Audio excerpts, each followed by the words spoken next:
આમ ખો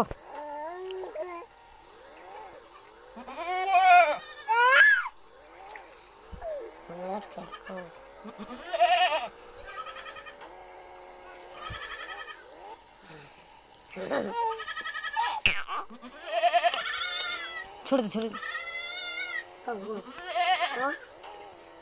पूरा बढ़िया जाए